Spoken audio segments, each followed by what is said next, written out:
Kawa share this video. From ebe J-Park na-ekwu na brother Chinwike engineer CC Obi nwe pride no yikarịla akwa karịa evangelist Ebuka Obi ko karịa evangelist Ebuka Obi no na-eme evangelist Ebuka Obi pio onwe ya apịa then nyanwa na-eme ki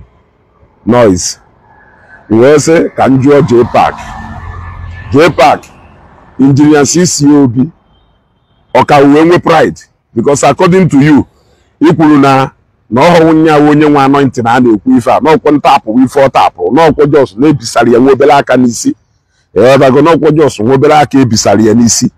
ka o ji wee na eko ka bread malebe ịghọtala anyị nụrụ ife niile ikwuru but asịrị nka nju ọrụ ịghọtago go na engineer CC Obi kere onye ka nwe pride jụọ onwe ya ajụjụ a Esaya n'isi onwe gị ịghọtago go na engineer CC Obi kele onye ka wee nwe pride n'ime ụlọ na-abụ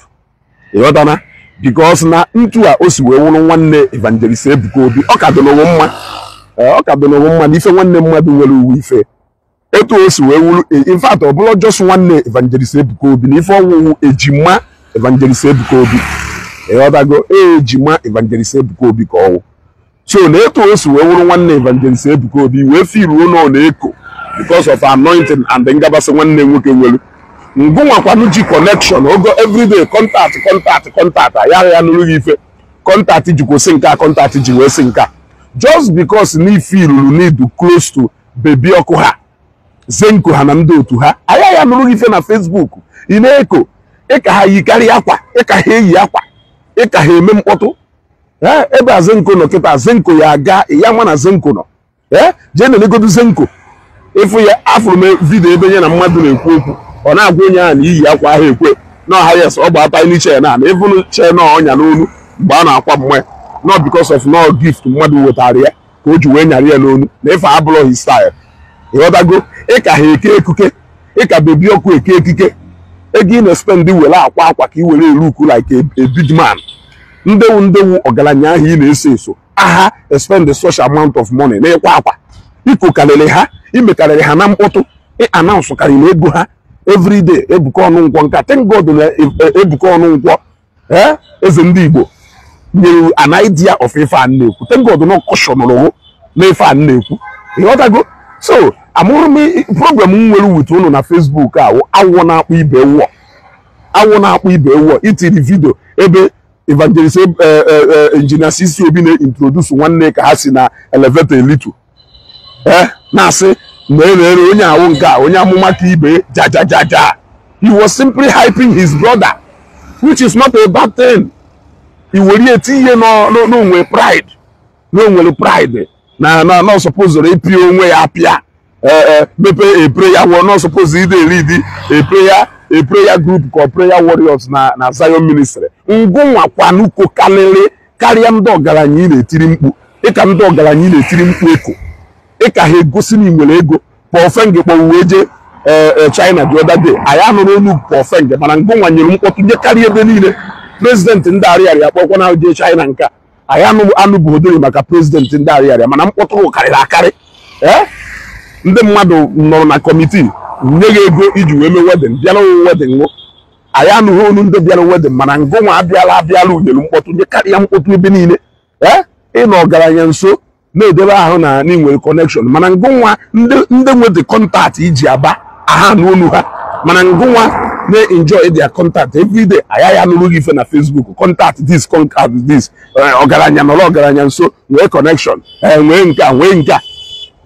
gun engineer CC Obi onye kokarịrị ịdụrụ ka engineer CC Obi ọ bụrụ na ngụwụ engineer CC Obi mmadụ ya kwafuru ugwu mmadụ ya agagharịrị ụzọ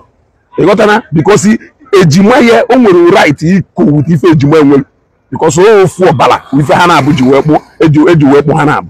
ịghọtago so engineer CC Obi dụrụ very humble ọ dị very humble na o nwere onye ya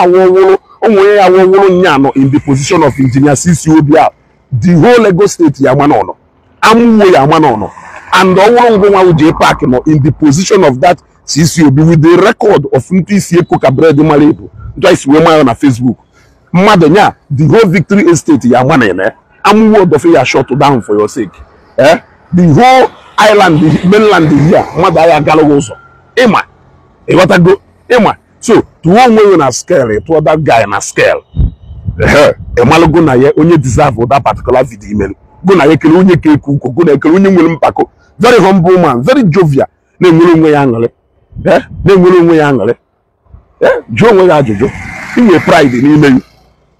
He pride. As a matter of fact, I need to learn a lesson because na Shine and Key Ije look at that. It just so pipe one room mobile. People did not hear much about this Shine Ije. Ogosini nega advice. Na can be Jelu make a complete mess of it. What the idea that I for friend to go to China.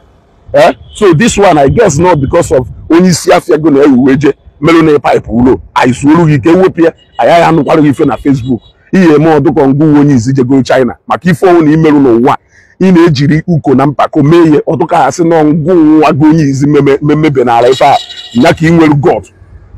Ine wejolo onye ma na ejima ya ewo onye ya wo wonu no onye nwelu uko n'ime. Na Lagos State ya na ya na anu maka ejima na anu maka. E otago oputa na mu aya ma na ifa awore replica second day evangelist Ebuka Obi. E otago o mewo olurie o mewo olurie na ejume e otago mana ọ nakpuru nwa na emere onwe ya ngole